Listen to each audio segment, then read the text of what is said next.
Hello everybody, welcome to episode 12 of Knit56, my podcast about knitting.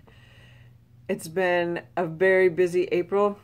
We had 12 inches of snow, no, 15 inches of snow in my backyard over last weekend, middle of April, and snow. But it's a glorious day today, the sun is shining, was out with the dog earlier. So in this episode, I'm going to talk about a toy that I recently finished, a shawl that I'm working on, and a blurb about this book I'm reading. And that's about it. So come and join me. And this fun toy that I finished this week. Outside is a turtle. It's got a nice little flower on the top. And you flip it inside out, and it becomes a frog, a happy frog. Look at that happy face. So I had a lot of fun knitting this. Back legs, nice and long for hopping. I really prefer the turtle. There he is, big smile, cute little tail.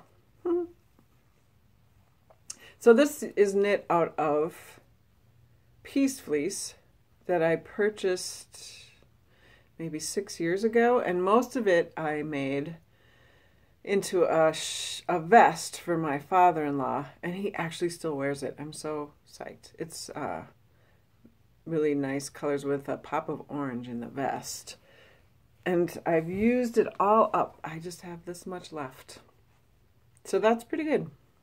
A vest and a toy, and I knit that.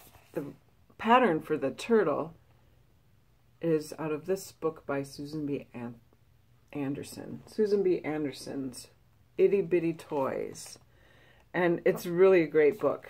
It was super easy to follow. There's lots more in here I want to do. There's that cute little giraffe sticking on the front. Anyway, this is a great book.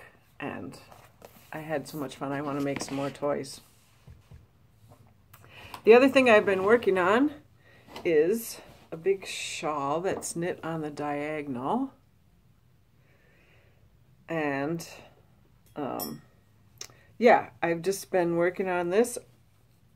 It's really warm and super soft. It's knit out of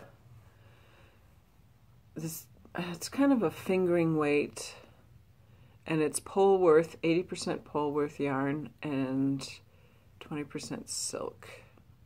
And I've had it for ages and couldn't figure out what to do with it. I think I've had this for 18 years. And I finally decided I was going to use a nice loose knit this on the diagonal. And I've separated out, once I knit the corner, I figured out how much yarn I used, and so I have this for the last corner. So I can knit until this is gone, and then put the corner on with this, the last corner. I plan on publishing this. If anybody's interested in knitting it, I've already got the pattern pretty much done except for the last corner. If you wanted to start, you could knit along with me. It's got a nice little garter stitch edge, and I love this, and I can't really see it very well, but this little nice edge stitch. I knit the last stitch and then slip it with the yarn in front on the next row. It's not really showing up, but it's a nice, it kind of looks like a crocheted edge. So that's been really fun, and it's really squishy. So I'm knitting it on a size 6 needle, I believe. I think this is a 6. So it's fairly loose gauge and makes it really soft, and the silk makes it really drapey. I think in all I'll end up using about, I can't remember how many grams and yards. This started out at about 600 meters. Anyway, I'll get you the exact weight, and in grams and let you know. It's really fun. Just a nice little simple stockinette with broken up by some garter stitch ridges. It's pretty fun. You might be wondering what's behind me. It is a quilt that my wife is working on for one of our nieces. It's reds, yellows, and blues with some naturals in it. I'll show you a whole picture of it when I'm done. What? Oh, here's the book. Oh. So, from reading this, it's not that thrilling to read, but it's interesting. And I haven't gotten very far. Not far at all.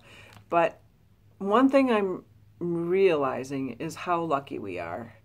We're terribly lucky to be able to knit for fun. People used to have to knit their socks and their pantaloons or their underclothes, sleeves for their leather coats. You had to knit or weave. And we're pretty fortunate that we can knit for fun, and we have so many options. And children learned how to knit. They had to knit, you know, when they were really young. I am now on this. The first chapter is called Colonial Knitters. And it's, you know, they were looking at a young woman's diary, and every day of the week it said, knit an inch, finish the foot of my stocking by candlelight, knit 2 inches on my stocking, knit 2 inches on my stocking. Every day she had to knit continually. I think if they weren't, they just never sat still. They were always knitting because that's how they got their socks. And we know that socks get holes in them. Oh, imagine. But there was this one pair of mittens that was found. So here's a picture of this mitten that was found in New Hampshire, knitted in 1780. Around the mitten, around both mittens, is a verse that starts at the wrist and moves up. And this is what the verse says. Imagine putting all of this on a pair of mittens. Yours, if others have a share. Learn to be contented.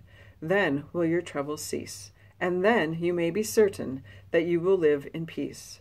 For a contented mind is a continual feast. Thanks for joining me today, and I hope your knitting brings you a contented mind.